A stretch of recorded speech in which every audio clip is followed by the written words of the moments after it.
Dun, dun. Thank you. Thank you. Thank you. Thank you. Everybody now hold your applause. Hold your applause. Everybody hold your applause. Hold your applause. Now, time to get started. And the famous phrase that I always came up when I say, they gonna hate me for this. Because truly, they gonna hate me for this. Now, I've been gone for a long time. You know, I've been focusing on a lot of different things. I've been going through a lot of different things. But guess what? The old crafty one, Surf Honkiness, has not forgot about his true purpose in life. And that's to come on here and entertain. Literally. Entertain, speak the facts, and do what Funky does best. Okay? Now, it's a lot of issues going on in the world.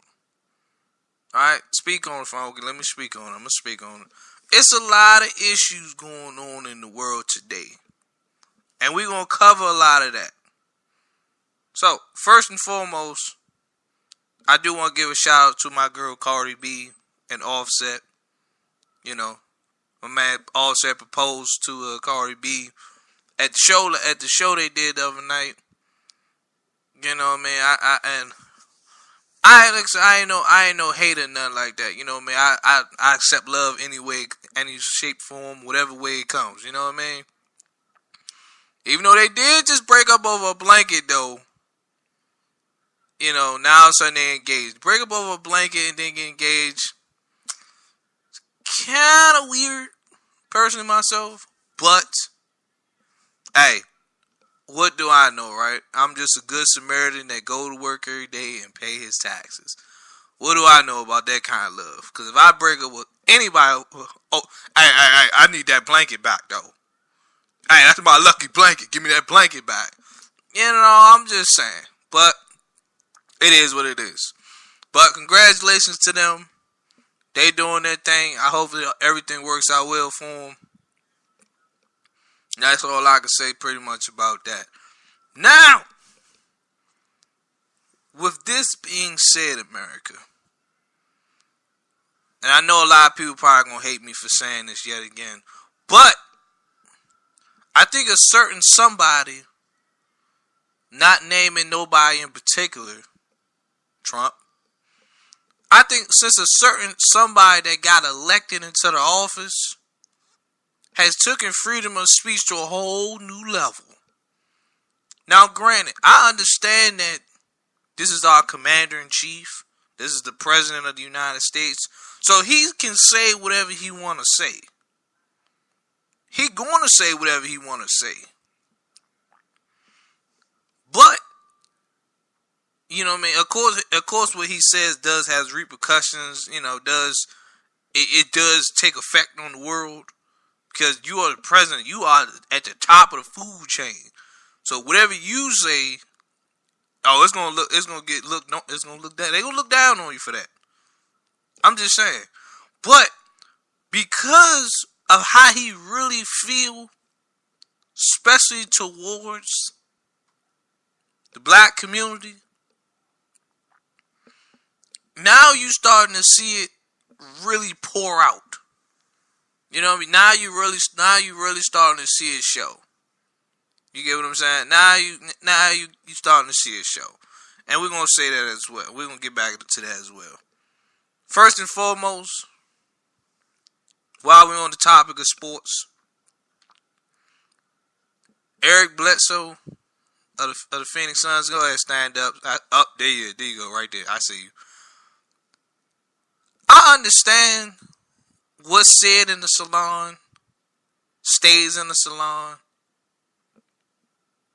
but you are a professional athlete. You already know somebody's gonna leak what you say. First of all, you was in the salon. I don't know. Unless you was in there with your daughter, your lady. I don't know why you was in the salon, because unless your salon has like a barbershop mixed into it, stuff like that, then I get it. I understand.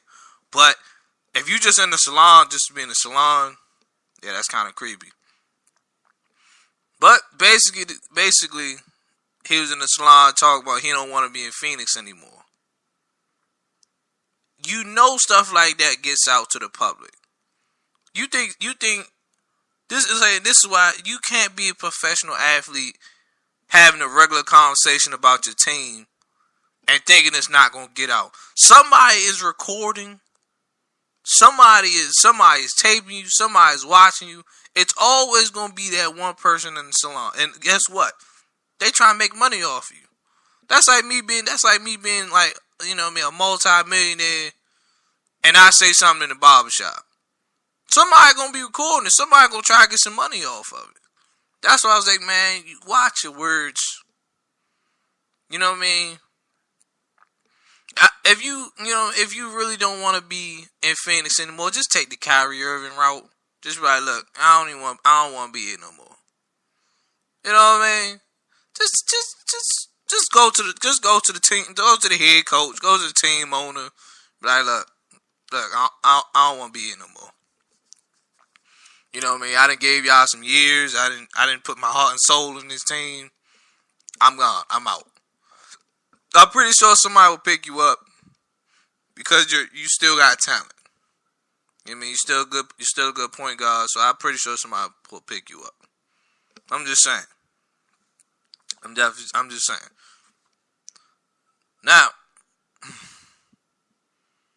first I gotta give a shout out to my man Big Crick. You know, forever is a mighty long time. Now, if you guys don't got that double album, I'm gonna need you to go pick that up. Now, I know a lot of albums dropped yesterday. No, today's Sunday. Well, I'm tripping, but Friday. A lot of albums dropped Friday. Okay, a lot of albums dropped Friday. Big Crick was the first. I'm gonna tell you like this. I'm a Big Crick fan. Big Crick is very underrated as a lyricist, as an artist. You don't really hear too much about Big Crick because Big Crick is the kind of dude. He'll put out an album, he'll go on tour, promote it, do what he gotta do, and you know what I mean, he's out. You know, that's it. That's it. He put out an album, do what he gotta do, and that's it. You don't really hear from Big Crick too much. But you could tell ever since he left Def Jam, you could see his you could definitely see his hunger is different now. You know what I mean? Nobody's telling him, okay, well, you know, I'm pretty sure when you work on a label, it's a lot of nooks and crannies that you got to go through to, you know, get the album, or I'm not gonna put a project out like that and all this stuff. And you know, because I'm not saying he's not a big face. He wasn't a big face on Def Jam. He's not like the face, the go-to guy. I know he gonna sell platinum right out the gate and stuff like that. So you already know. You already know. Like I said, they probably kind of left my man in the dust. They probably was just like, "Hey, Craig, you done your album?" Nah, man, it's not. Okay, well, take your time. We got people we got to worry about. So you definitely can see that he got more. It was more into that album, and I respect that about him. That was a good move. That was a good look. Definitely. Who else dropped? Gotti dropped. Yo Gotti dropped his album. On a scale of 1 to 10. Or matter of fact, I do on a scale of 1 to 5. I definitely get an album like a 2.5, maybe 3 out of 5. It wasn't the best. I mean, it was okay. You know what I mean? I feel like it could have been a lot better, but you know, I'm not saying Yo Gotti's not. I'm not saying he's not a good rapper. I'm not saying anything like that, but I feel like personally myself, it could have been a little bit better. Personally myself, I got the album. I rock with a couple of songs on there. You know, man, I got a couple of songs. I ain't gonna lie. You know, maybe what's it? Brown Bag was one of them. And the track he did with Chris Brown, 101. He did with Meek and Lucci. So it's a couple of tracks. He had the joint with French Montana. Oh yeah. So it's a couple of tracks I rock with on there, but it was like a 2.5 to to about 3. I give it something like that.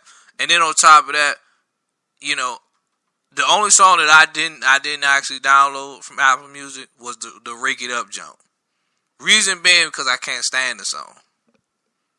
Everybody think, oh, this is a song I'm gonna get first. No, I skipped over that song immediately because I was like, look, I'm not a big fan of that.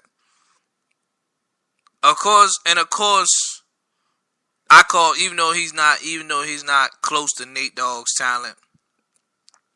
I guess I would say he's the modern this generation's version of Nate Dogg, and that's Mr. Ty Dolla $ign. Ty Dolla $ign dropped his album, The Beach House 3. That was actually a good album. I ain't gonna lie to you. That was my album. And it got some songs in there that that's some songs that I could put on in the funk mobile. And we could cruise. We can cruise around PG County. We can cruise around in the DMV. Throw that on, and you already know what time it is. But now on to bigger matters, bigger fish to fry. These damn NFL owners, the NFL by itself. Jesus. Listen, okay, look, like, don't quote me when I say this. Most of NFL owners are white. We all know that, right? And I guess ever since Trump got in the office, you started to see a lot of the NFL owners gradually adapt the Trump kind of life. Well, not the Trump kind of life, but the Trump kind of style in running the football team. So you starting to see it. It started with Jerry Jones, and it started with a lot of other owners when they was basically when Trump went up there and bashed Colin Kaepernick, and the rest of the league basically saying, listen, if they don't stand for the flag, they should be fired. You started to see a lot of owners adapt that philosophy, like, well, if you don't stand during the national anthem, you're not going to play. Let's be all the way real. You can't afford to sit certain players because they don't want to stand. I mean, you might say that a lot of people might say, oh, y'all too sensitive. We take everything personal. We don't take everything personal. It's just a line you don't cross. And a lot of these owners be crossing it. Like Jerry Jones, for example. How you gonna kneel with our team? How you gonna kneel with your team, and then turn around and say, oh, if you don't stand, you're not gonna play. And then guess who complimented him on Twitter? Of course, yours truly, Donald Trump. I'm just saying. Now all of a sudden you got my man Bob McNair talking about something. We can't have the inmates running the prison. Say what? You can't have who running who? Let me tell you something. First of all, let me backtrack here. We can't have the inmates running the prison. That statement alone is already offensive. You know what I mean? You already look like Bob McNair already look like the dude that warned off the longest yard. Show him. You gonna put together a team, and you're gonna be the quarterback. You know what I mean? But nah, though, he already looked like the dude. He already looked like the warden off the longest yard anyway. But the point I'm trying to make here is, your team is probably like 75, 80%